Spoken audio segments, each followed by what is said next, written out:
with the Ramones and I don't know, Talking Heads, and then the West Coast, but nothing from Chicago. For us, Chicago was like a city that you can hear in Frank Sinatra's song, but that was before we knew about house music from Chicago. So yeah, receiving that fax and saying we are a small label and we want to distribute your records in America, it was kind of exciting and also very, we were wondering what, we didn't know what to expect.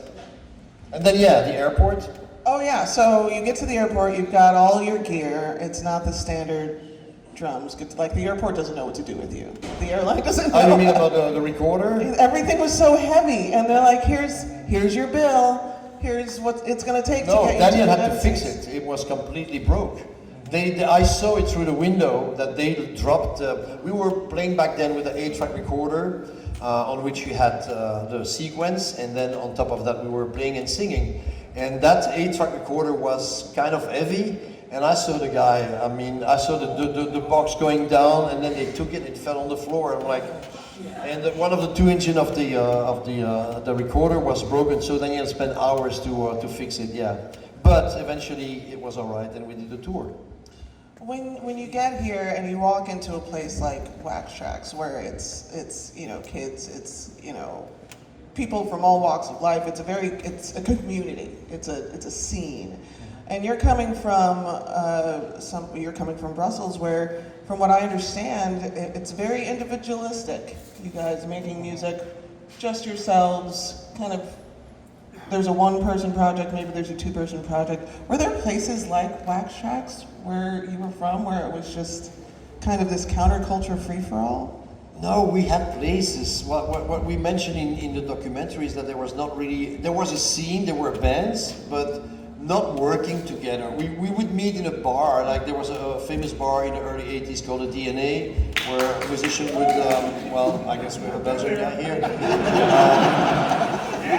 And there were clubs where they were playing cool music. Music shops. Music shops too, but there was not really a community. People would meet and that would be it. You're right. Yeah, you have to know that in Belgium there's not really a musician market. Like if you live in the UK or in America, you need a drummer, you put like some amount in a paper, and you have 12 drummers knocking on your door, and you can easily make a band. We've all seen the commitment. Yeah, here you don't have you don't have a drummer, so you say, okay, I take a rhythm box, or I don't have a bass player. Okay, I'm gonna take like a bassline machine or something like that. So, or I'm not a musician, I'm gonna use a synthesizer. Yeah, exactly. So we were pretty much isolated. There was no scene really. There was no scene, and we were not. Shall we come here, people?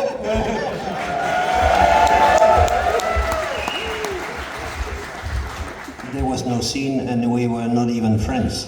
I mean, back then you met another musician, and he was not supposed to be your friend. It was an enemy. It was one of your competitors, because the market was rather small, and it was a very strange atmosphere. But it was. Then you were forced to be competitive. Stimulating. Yeah, it was kind of stimulating. Yeah. And then you get here and you go on this tour with Ministry, and Ministry is like, not only are you not my enemy, but I'm going to change it all up because of what you guys have been doing. So it's your fault that Ministry stopped being synth pop, and I think there's a couple people mad at you about it.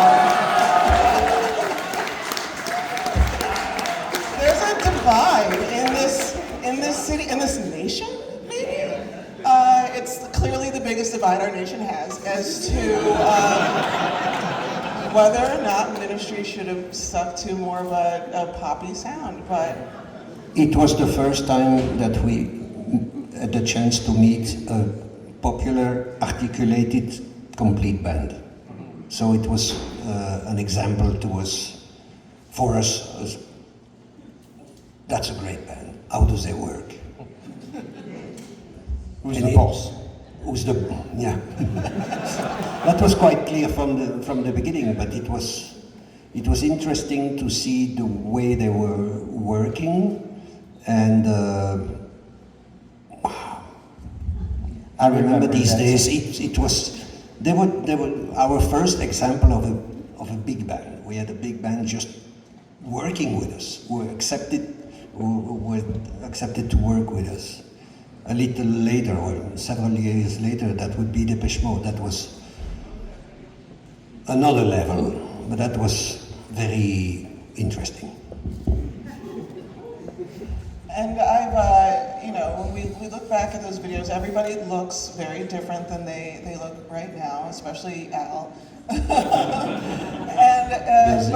I mean, just a little bit, just a little rouge here and there. But I love seeing the relationship that you started to have with not just that band, but with touring and with the United States, and just how with every stop on your tour, more and more kids were coming out. Tell me about that momentum that you had going on. Well, you have to remember that if I remember, I think Kraftwerk did some tour in the US, but there were not so many electronic bands playing in the US, and especially not electronic bands that would have that energy and have pulling shows like that. It was tough because, like you hear in the documentary, all the sound systems were made for rock bands. So we would need like 2-3 hours sound check to bring those PAs to sound electronic. And we even play on mono systems, which is crazy because we have those songs like operating tracks, it's 100 BPM, and it's what's so-called a ping pong bass. But when you play mono, you go from 120 BPM to 60 BPM, and your song is all slow, you know. And so we had all those problems. But in fucking New York for the New Musical Seminar, what was the name of the club? Irving Plaza, I think. Yeah. The fucking PA in '85 was mono. I mean, even the Beatles were playing on stereo. and the board, the mixing board for the monitoring was with lamps. And it was like totally, we were coming from Europe, it's like America, you know, all the technology and all that. And you're like, mono PA, what the fuck are we gonna do with this? It's true that Daniel was working hours to try to get something that was more or less sounding the right way. Yeah. And then this guy completely on coke, like, well, was he stable? And, well, that was America back then, and it still sometimes is the same now. I mean, the truth, facts are facts. But I love a good sound guy stray. I love a sound guy. But you're not wrong. How's your relationship changed with touring as you get older and the popularity of dance music and electronic music kind of ebbs and flows over the years? The luggage became heavier and heavier. No, what is interesting is that in the 80s, because of those machines, because we're very linked to technology, like each time there's a new synth coming out, like a DX7, it's algorithm technology. You hear it on the album, so the technology was also a motivation to change the aesthetic of what we were doing. But when we were, what was the question? Jet lag. It's only jet lag. No, Patrick is a smart ass. Yeah, I don't remember what I was going to Oh, say. I got you. You're touring, you're maturing, the genre is coming and going in and out of fashion. How has that changed? Yeah, what I was going to say is like, in the 80s, because the machines came out, and different machines, different technology, people were much more experimenting and trying things here and there. When you listen, Neon Judgment doesn't sound like Front, doesn't sound like maybe Manifesto, doesn't sound like whatever, because people were really trying to find their way with those machines. And the markets, like the business, industry of music didn't know how to handle all those bands. We were very much on our own. It's only starting the 90s that they understood how to market electronic bands like with Underworld, the Chemical Brothers, Prodigy, and so and so, that electronic music became really a product that they could sell. But in the 80s, it was pretty much a jungle of different bands playing different music. So it was interesting to have all those. That's why we sometimes say that we were clumsy, is because we were just experimenting. It's been said by you all that it felt for a while that people were just trying it out. They were just trying out being this or that thing within the greater electronic music umbrella or underneath the greater. But you guys were lifers. You guys were. This was your thing. But as time went on, especially when we got into the 90s, and it became a lot of other people's thing, and as you said, it became easier to market the thing. Now, next thing you know, you're on Lollapalooza, and that's got to be the weirdest time of all time. That was the worst experience for the band, to be honest. Yeah. I mean, I've been to Lollapalooza very recently. It's still a terrible time. Probably. No, but you have to understand that first of all, we had to leave Wax Trax. Whatever people know the story, so we're not going to come back to that. And we were signed on Sony, so it was at first an opportunity to us to reach a next level, to probably sell a little bit more album, to be more comfortable, to keep on going. But it ended to be a nightmare because that label wanted us to be the next Depeche Mode. And they realized pretty soon that we were not, and that we would not do anything to become an next Depeche Mode. And then suddenly we signed for the big Lollapalooza '93, was the third edition, I think, of a massive 38 shows around America in the summer in front of 40,000 people, which is all right, but we were the only band from Europe with no guitars, in the middle of all those big names from guitar band like Alice in Chains and Tool and whatever. And in between the band, the situation was also very tense. So Lollapalooza was probably the worst experience, playing at 4 in the afternoon in the sun. So we had fun after the show when we would drive to the next city and party, but the show itself, the experience of the festival was really not the best. Despite the fact that you were being more exposed to more people than you could ever even think. But that didn't help because the next year we stopped for 4 years. That's true. That's true. You all were coming of age, kind of evolving at the exact same time as MTV. Like, you were able to take advantage of music videos in a way that a lot of people had not figured out yet. How important was it for you, even at the beginning, to make sure that the imagery that you were projecting was as impactful as the music, as impactful as the ideology? Well, we were also thinking in terms, in the beginning of the 80s, nobody really believed in electronic. It was very difficult. I think you won't find good reviews about Front 242 before 85 or something. Wasn't it all or nothing? Yeah, it was like either no reviews or bad reviews. So we had to prove something. Yeah. So, and also bringing that physical aspect to that music. Everybody was saying electronic music, people are not moving and whatever. So we wanted to bring that energy. So it was like a long way. Don't forget that none of us is a musician. None of us can use an instrument. We just, it's true. Hey.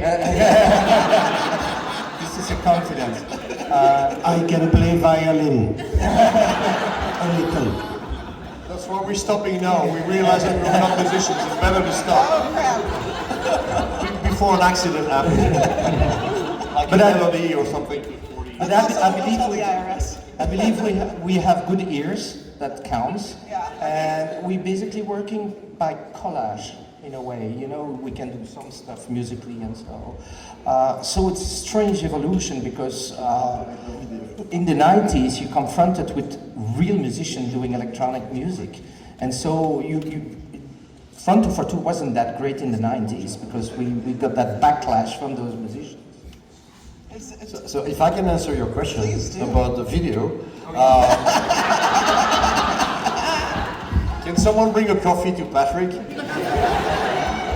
Although No, a beer the and thing a glass is- of wine would be nice. What's important in what Patrick said previously is that there was no scene, we had no producer, no musician, so we did everything on our own. The music, the production, the lyrics, the covers, and everything that turns around the band was made. There was one field where we were not really able to do anything, was the video. So in the beginning it was not very important, but then you said, of course, MTV and all those shows coming with video clips, and we had no clue how to do this. So we had a list of people who were good director in our opinion, and we were lucky enough and fortunate to be able to work with Anton Corbin. And no, don't ask us the story about the egg. Alright, I'll get rid of these notes then. Still today. I mean, because people said, yeah, it was a misunderstanding on the telephone, but no, we were using fax. So on the fax it was clearly headhunter and not egg hunter. So you got to ask Anton. But the thing is that we said from the beginning, we don't know shit about video, and we have a director who got a name, who's working for big bands, who's doing like great videos. You do what you need to do. And he came up with the editor. To come back to the imagery, there are two graphists in the band. So in the early 80s, the first computer were made for music before they were made for the graphics. So because we started to be into computers, we developed also a unit only for the graphics and the covers. And that's why we started to work with the first Amiga, and so that's why you have all those covers with pixels, and so we were developing that sort of aesthetic at the time. And in 85, 86, like that. In 85, 86, when you look at the history of graphic images, that we were very ahead with this technology. I was talking to Julia and Mark from Wax Trax, who you've just seen, delivering boxes of apple juice and glasses of wine, about some of the imagery of some of the other bands. I would go as far to say that in that point in the 80s, Wax Trax bands had the best logos, the best t-shirts, the best patches. How many people here have some sort of tattoo based on, okay, what is it? Yeah. Ah. I have the Wax Trax logo on my arm. Oh. Next to the Chicago flag.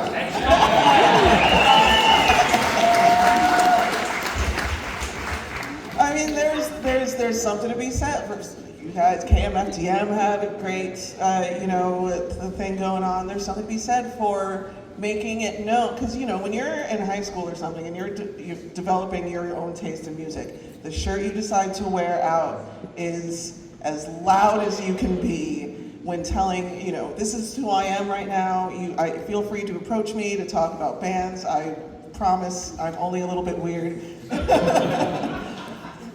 me about some times that really, have you ever been out in the wild and seen your logo out somewhere on someone and just been like, yeah, I did that. But the bad part is that people never recognize us when we don't have our dark glasses.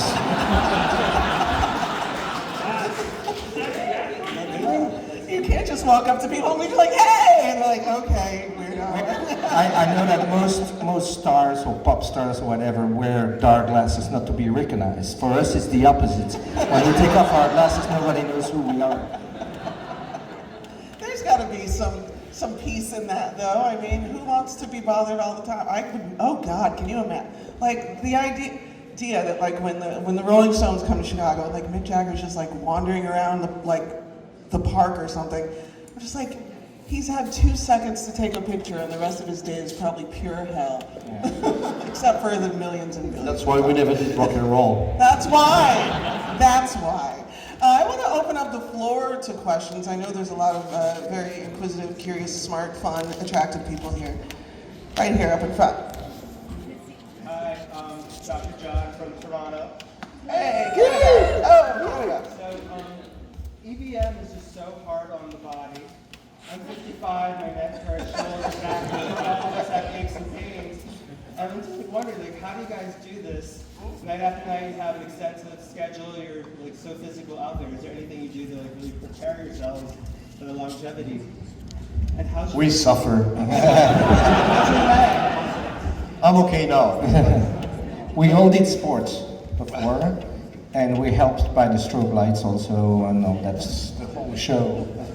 Yeah, it is tiring, and it's one of the reasons. It's not the reason why we stop, but we feel it every year that it's tougher and tougher. And I think we still can pull an energetic show as today, like Richard said. We want people to remember us that way. We suffer, we sleep when it's necessary, and we get surged when it's necessary also. Here and then back here, and then I'll ping pong around. Right here. I know this guy. Hi, Jeff. Bonsoir. Jeff Tola. Before I get to my question, I just wanted to say thank you to Wax Tracks for opening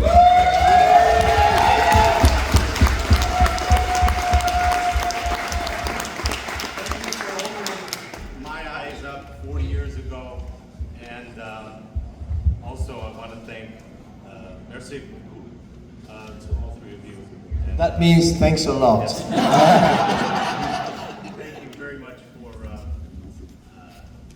being such a massive part of my teenage years for the last 40 years. Thank you so much for being part of my soundtrack of my life for the last 40 years. But thank you for having made this possible. I think we don't have to forget you guys, because without audience we're nowhere. And I think it's a generous relation that is so important. That's why we want to pull those shows with videos and lights. We really care about if people pull, like, I don't know, 20, 30, 40 dollars out of their wallet, that they really get something generous back. It's so important. I think that the thing that has not changed in every video that I've ever seen, or any show of yours that I've ever been to, the only thing that has not changed is the energy that the audience is giving to you. It is always on 11. And I think that this weekend is going to be no different. Hands in the air. We could all use a party. So, Here's the question. Probably more for you, Richard. Speaking of video and everything, probably one of the most fun videos I've ever seen is Tragedy for You.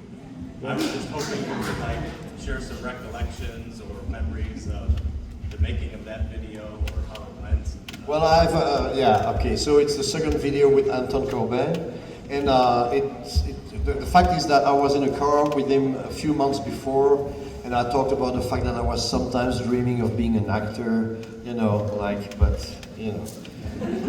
And when he came up with the idea of the second video clip, he called me and he said, "You want to be an actor, right? I want you to be the main character of the video." I said, I got to talk to the others about that. And they'll say, you go.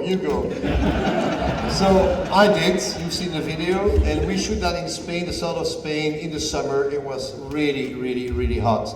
And the lady that's in the clip was from Amsterdam. She was a Dutch person, and I speak a little bit of Dutch because in Belgium it's one of our language, but it's a bit different, the accent.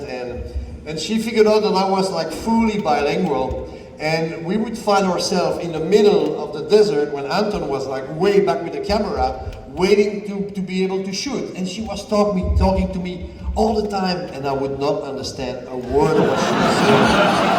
So I was like, "Please, Anton, start shooting, please start shooting." And I was like, yeah. Nee. So, and that was for 3 days in a row. But it was fun. I don't think we talk about the aesthetic versus the weather problem that goes with the kind of music that you play. There's a lot of leather. There's a lot of layers. There's a lot of helmets. The sunglasses may be the only useful part of the whole thing in these instances. Are you still getting full on dressed for the shows under the lights? Yeah, I think it's stimulating to have to dress for the show, especially with fun because we have the same suits. So it gives more an image of real bands rather than personalities. Because if it were personalities, Richard would be way too ahead. You know? So we have to bring back some balance at some point. So the suits are the way to do it. I'm going to head back here for that question, and then I'm going to triangulate for the rest of the. Hi, so two questions. You can choose what you want to answer. One is, what was up with all the swimmer imagery in the 80s in your pictures? And two, what's your favorite synthesizer? What's the second question? What's your favorite synthesizer? Oh. It's like picking your favorite child. The favorite synthesizer, Nord lead for me. He looks personally betrayed.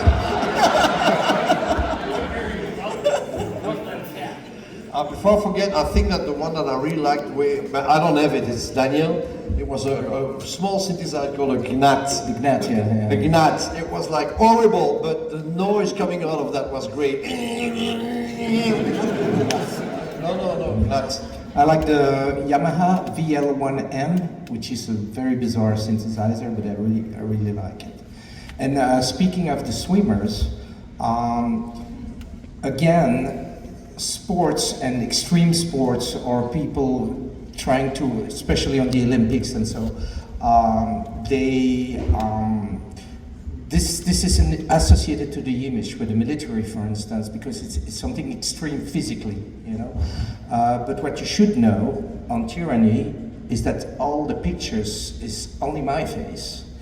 The way we did is we went to a fair where we saw like all kinds of constructions gear, and there was a bathtub transparent that we saw that was shown for how you put the tubes in it and so. So we brought that bathtub to a certain height with lights around it, and I jumped in there and we could take the pictures from... We poured from lots of different colors in, in the water. And so everything was made in studio actually, and enhanced by that technology with the Amiga graphics, and so voilà. So you know. I'm going over there. Hey, I'm William. Love you guys. My question is, it kind of hinted at in the documentary, is like current events influencing EBM, but you guys specifically seem to be very political in your aesthetic. So I was wondering how like current events, 80s and 90s, and even up to now, have influenced your aesthetic choices and your music. But you're talking about back then in the 80s, or because it's not really the case anymore. I mean, you know, even if we're going back to that dark age, I think, and that was really well explained in the documentary. But again, we were interested in not in the politics that was behind the imagery, but more by the. I mean, we, like the EF said, Gabi was more interested in the words, the sound of Dance Mussolini, and not putting any meaning behind it. And we were very interested in the way the graphic was using the propaganda in certain countries or for certain political movement, like communism in Russia. But we were not interested by the politics, but more by the way they were using graphic to serve the propaganda of the politics. It's like we said, like when you start electronic music in '81, and you want to bring it to the people, you need to have strong image. You have to go extreme, and like Richard said, propaganda is a way to do. And we were more interested by the mechanism of propaganda, how to bring it into the music business, because we needed that. We didn't have the Melody Maker and all those newspaper behind us. So we needed to be very extreme and bring like a very extreme image. And those political mechanisms were very interesting for us to bring into promotional way of presenting ourselves. It's very serious. All right, here, right here. Hello, hi. My question kind of dovetails with what you were saying. I also remember a bit of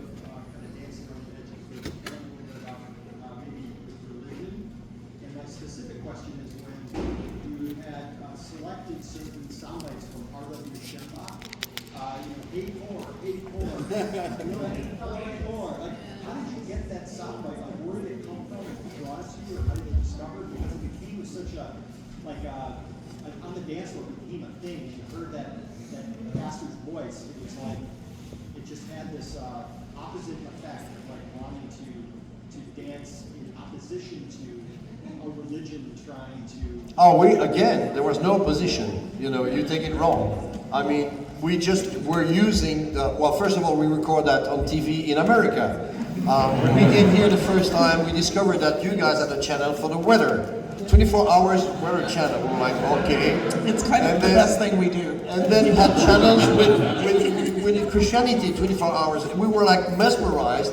And those guys, again, we were more interested by the way they were expressing themselves and the way they were putting words together, talking about Jesus or whatever they were talking about. It was very strong. There's something interesting in your question is like when we came here to the States the first time, because it was cultural shock, we had recorders, cassette recorders. We were watching TV, zapping and taking all kinds of sounds because we created a library of sound. Now, something that's very different is that when I was young, I wasn't speaking English really. So English for me was just a tone. When you listen to a song, you like why. The voice is really a tone, and you don't understand the words. So the voice becomes an instrument, really. And when you listen to Welcome to Paradise, you can tell that what attracted us much more than the words is really the tonality, the way of the melodic parts of the way of singing. And this voice in Welcome to Paradise, to me, is like an instrument, whatever he says, or they say. It also has something to do with translating the power from one media to another one. From a political or religious point of view, how can we use that to make a musical piece that's powerful and interesting, maybe? That was also one of our goals. Always get your voice notes out at the Because hotel room. just one thing, because you probably believe that we were standing against religion. Maybe it's the case, maybe not. But in Utah, the first time we were playing in Salt Lake City. in Salt Lake City, we had people coming believing that this song was really a song for them. It's true. Yeah, some people have wished us to burn in hell forever. That too. The duality of Utah. I'm gonna go here.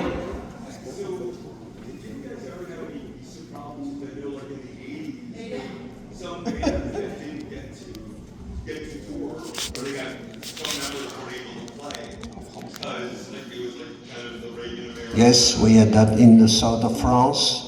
We were labeled as the sort of fascist Nazi band, and we were supposed to play there, and the mayor said no.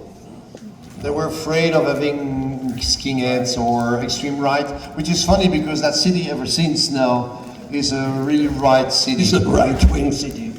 So now we can go play again. I'm gonna go right here in the front. Thank you so much for coming out.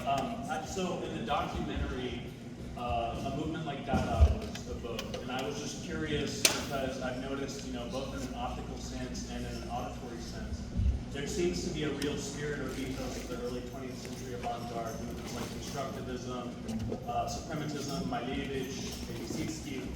So I'm just curious, to what extent, if at all, were you consciously incorporating maybe like the philosophy or even sort of the way in which the avant-garde uses form to generate content? Was any of that ethos or spirit working in the overall project of content, or both visually and auditory? Well, it could be linked to the way of the music. You don't have to forget that the instruments in the early 80s, you had like a manual like this. It was extremely complicated. So you needed to be very disciplined to do that.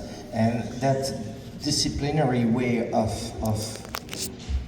working with a machine that was not really user-friendly made a relation with Constructivism, for instance, all that art that was much more disciplined, also very straight, very squared, and so the first synthesizer were really hell to work with, and that's why I think. But at the same time, because of those limits, it created that aesthetic of electronic music, which has nothing to do with like guitar tattoos, girls and stuff like that. We were like we really needed to mentally being totally trying to make something out of those machines that were super stiff and difficult to handle.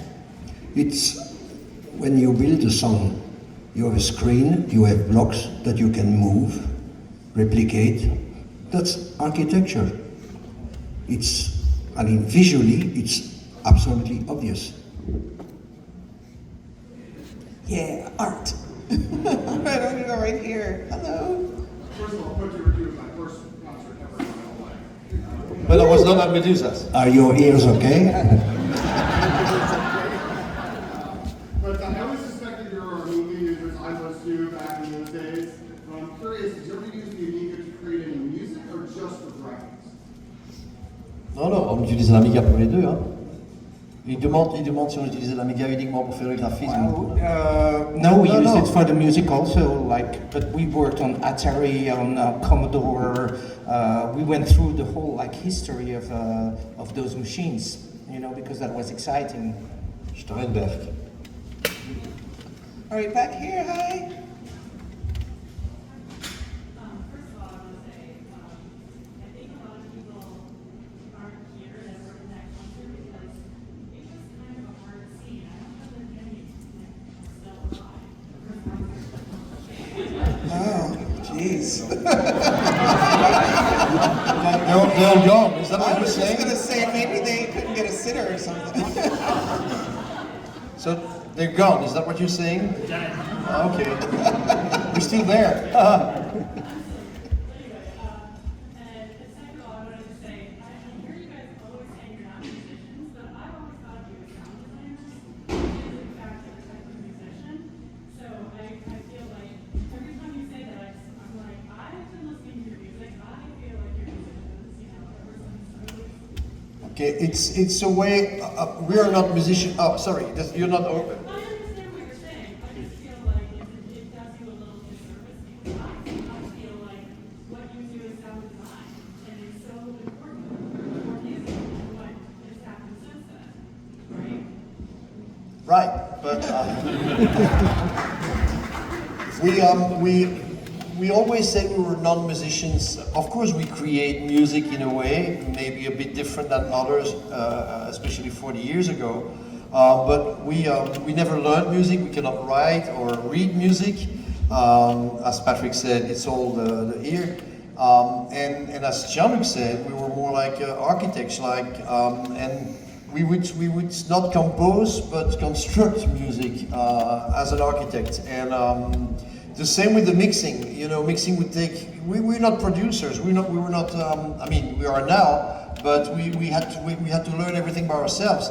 And when we were meeting other musicians or producers, to us those people were from another world. And we decided pretty soon that we are not like them because we don't compose, we cannot read, we're not producing music the same way they do. So it was easier for us to step back from that and say we are different, we are not musicians. And I have one more follow-up question. Are you guys producing other people now? We did some remixing, some production, but we don't have time. We're really into front of it is like a full job, full time. Maybe we'll have more time after this. I'm gonna play golf.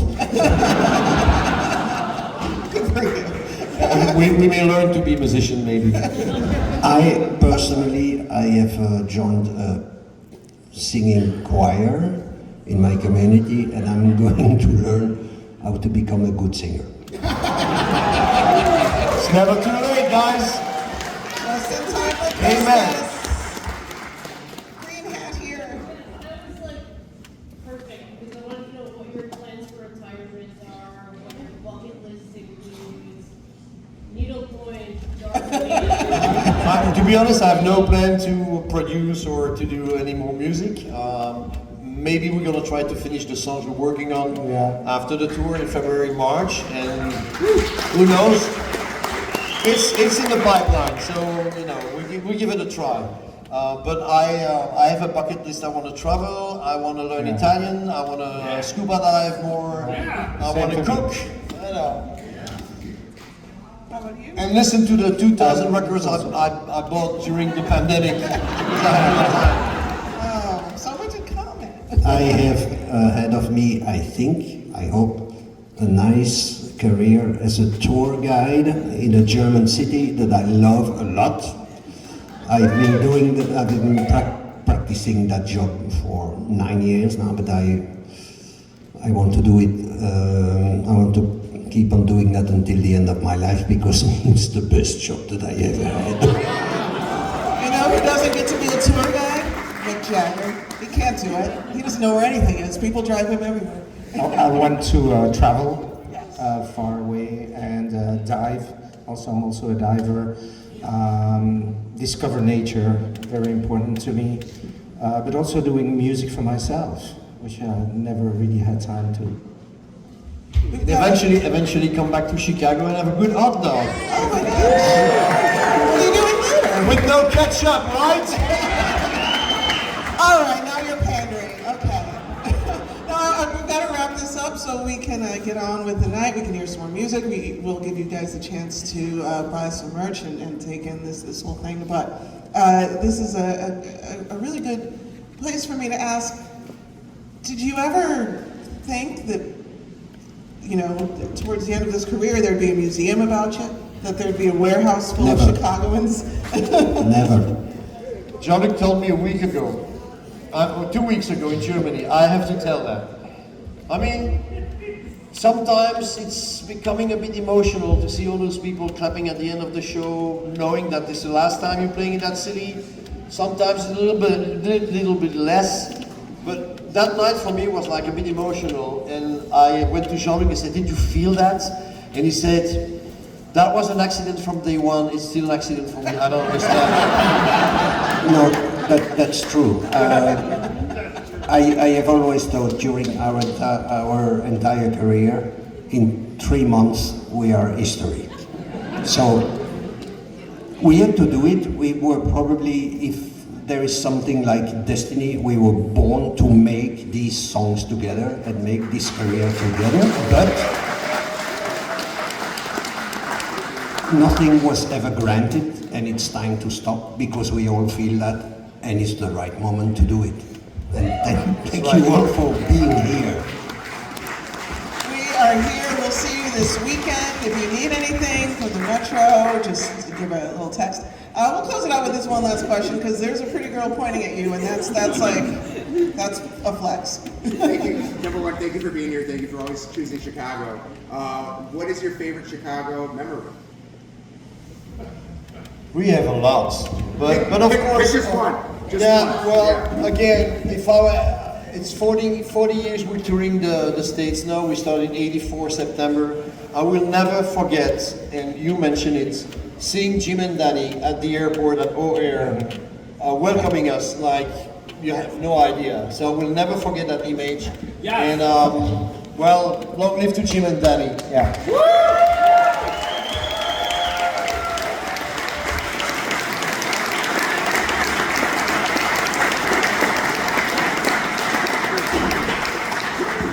I have another one that's way less civilized, and it's about you, my friend.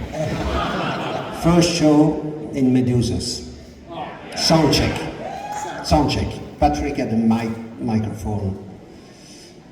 And the sound technician asked him, sing something, say something in your microphone.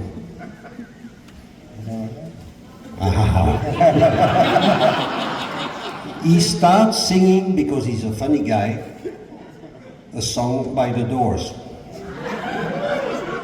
But he changes the lyrics a bit. And he starts singing, "Come on, put my ass on fire." And the technician who was there was absolutely disgusted. And he left and he said, I don't want to work with these assholes. And then the boss of the Medusas told him, go back to your work or you're fired.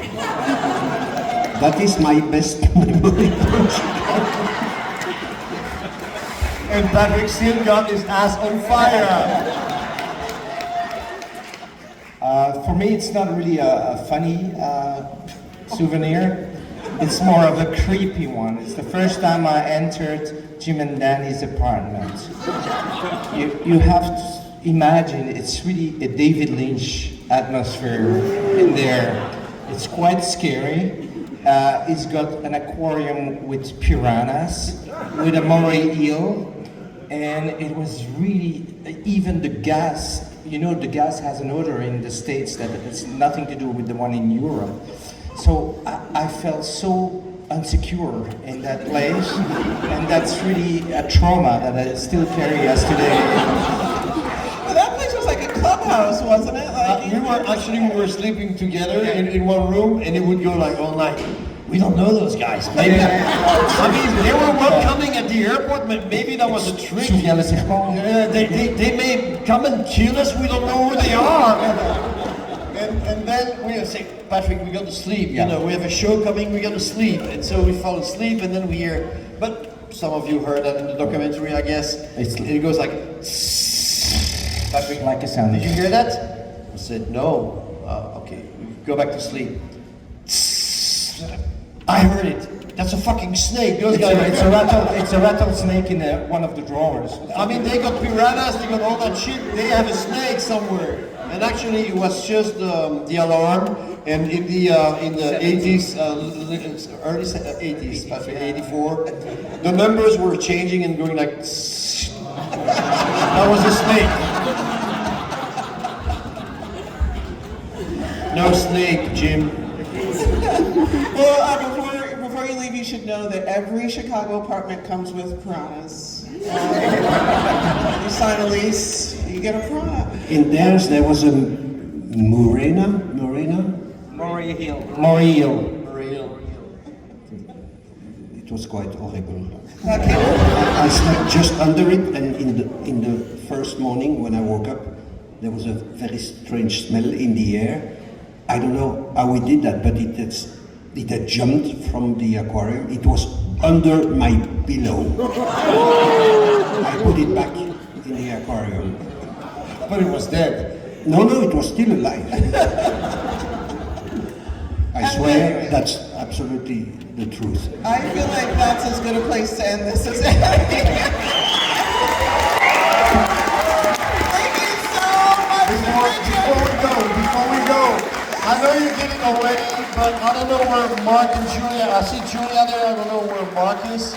And all the people who work with them, I would like to thank you so much for this week you're doing for the last time in Chicago. And of course, they would have been 40 years of Front 242 without you guys. Thank you so much. We'll see you at the Liars Club after this. No cover. 21 and over though, it is. And these fine people will be doing whatever it is they want over there. Herb gave you carte blanche, so good luck with that. Thank you so much.